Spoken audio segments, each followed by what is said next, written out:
Tülay'dan Örgüler YouTube kanalıma hoş geldiniz. Bugün şöyle güzel bir bebe yünüm var. Bununla güzel bir model başlayacağız. Şişlerim 3 numara. Hemen ilmeklerimizi çıkartarak başlayalım.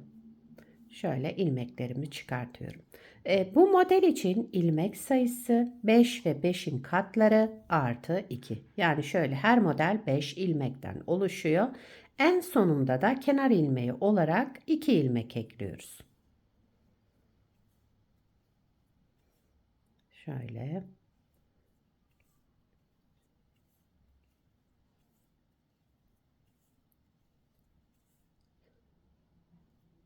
Evet, en sonunda 2 ilmek ekledim. Şişimde 17 ilmeğim var. 17 ilmekle modelimi kuracağım ama öncesinde birkaç sıra lastik hazırlayacağım.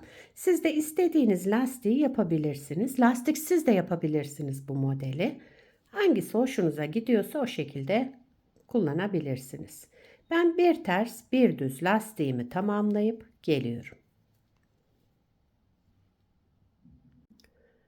Evet, lastiğimi tamamladım. Bakın şöyle bir ters bir düz lastik hazırladım.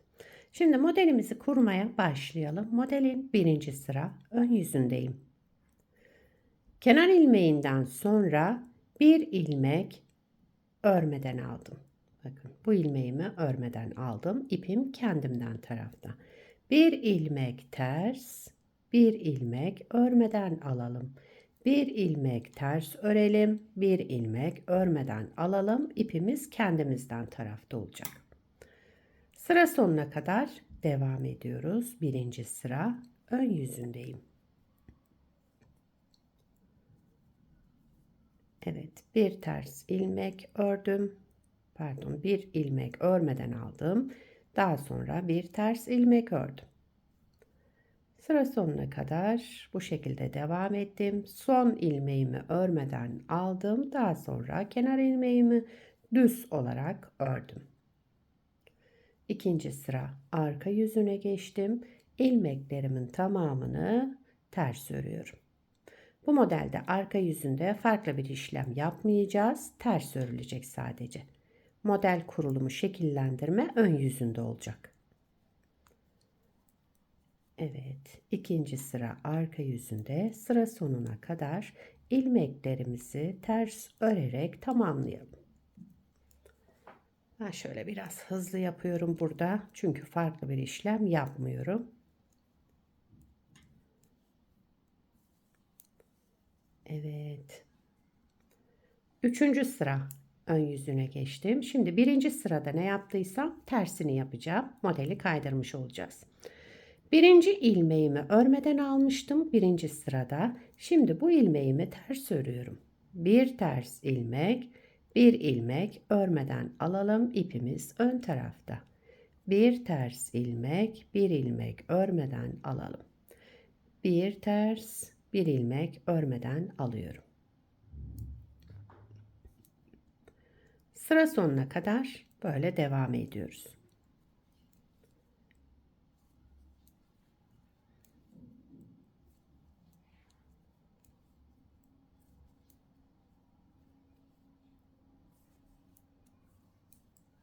Evet, üçüncü sırayı da tamamladım.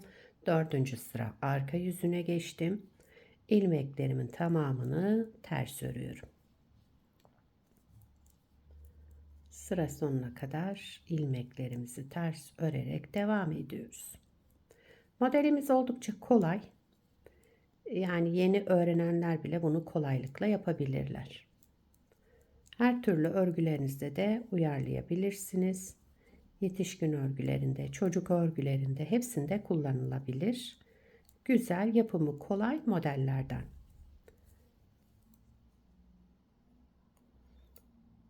Evet. Beşinci sıra ön yüzüne geçtim. Kenar ilmeğinden sonra bakın sıradaki ilmeğimi şimdi örmeden alıyorum.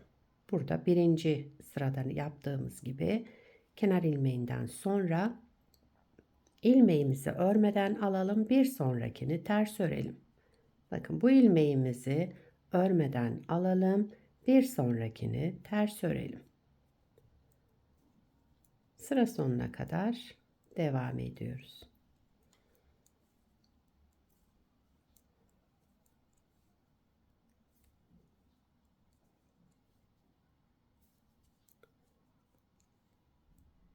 Son ilmeğimi de örmeden aldım. Daha sonra kenar ilmeğimi düz ördüm. 6. sıra arka yüzündeyim. Kenar ilmeğinden sonra ilmeklerimin tamamını ters örüyorum yine burada. Evet. Evet. 7. sıra ön yüzündeyim. Şimdi burada ajur yapacağız. 7. sıra ön yüzünde kenar ilmeğinden sonra bir ilmek artırma yaptım. Daha sonra sıradaki 2 ilmeğimi düz örerek sola doğru kestim. Devamında 3 ilmek düz ördüm. Bakın. 3 düzden sonra bir artırma, sıradaki 2 ilmeğimi sola doğru kestim düz örerek. 3 ilmek düz, 1 ilmek artırma, sıradaki 2 ilmeğimizi yine sola doğru keselim. 3 ilmek düz, kenar ilmeğimi de düz örerek 7. sırayı tamamladım.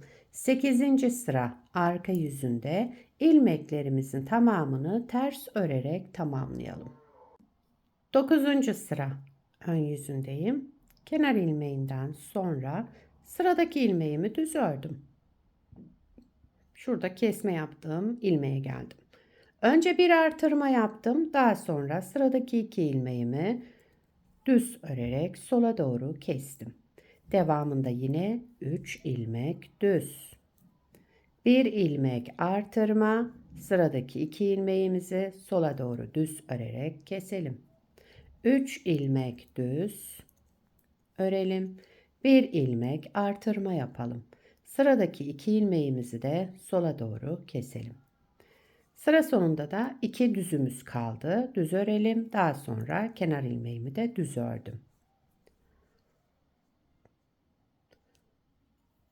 10. sıra arka yüzündeyim.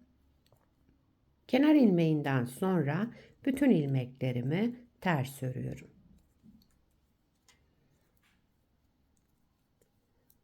Evet, sıra sonuna kadar ters örerek tamamlayalım. 11. sıra ön yüzündeyim. Kenar ilmeğinden sonra 2 ilmek düz. 1, 2. Daha sonra bir artırma, sıradaki 2 ilmeğimizi sola doğru keselim.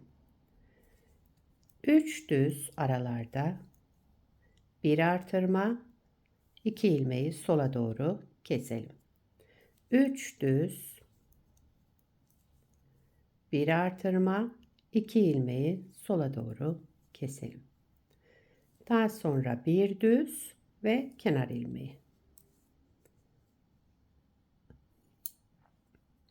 12. sıra arka yüzünde kenar ilmeğinden sonra ilmeklerimin tamamını ters örüyorum. Sıra sonuna kadar ilmeklerimizi ters örerek tamamlayalım.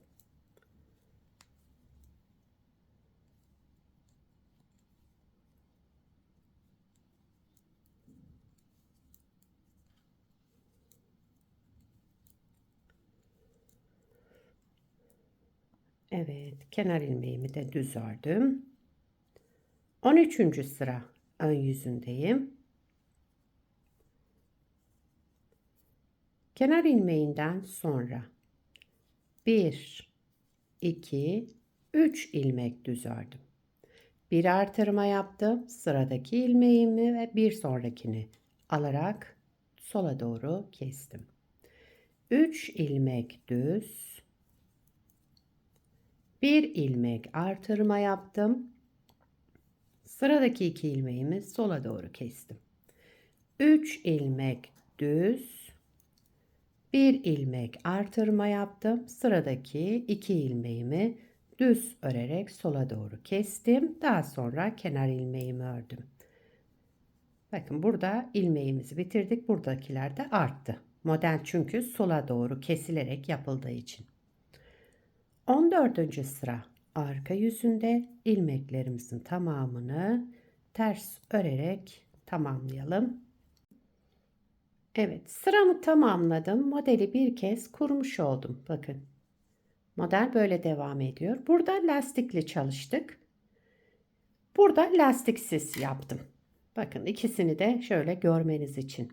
İsterseniz lastiksiz kullanabilirsiniz bu modeli, isterseniz istediğiniz lastiğin üzerine kurabilirsiniz. Ben şöyle kısa bir lastik yaptım. Tabii bunu daha fazla yaparsınız. Model böyle devam ediyor. Modelin arka yüzü de bu şekilde. Model gayet güzel, yapımı kolay, çabuk ilerleyen bir model. İstediğiniz örgüde kullanabilirsiniz. Yetişkin örgülerinde, çocuk örgülerinde hepsinde kullanılabilecek gayet güzel ve yapımı kolay modellerden. Şöyle bırakayım. Evet, beni buraya kadar izlediyseniz bir beğeni yapmayı, yorum yapmayı, beni desteklemeyi unutmayın. Şimdiden hepinize teşekkürler. Bir sonraki videoda görüşmek üzere, hoşça kalın.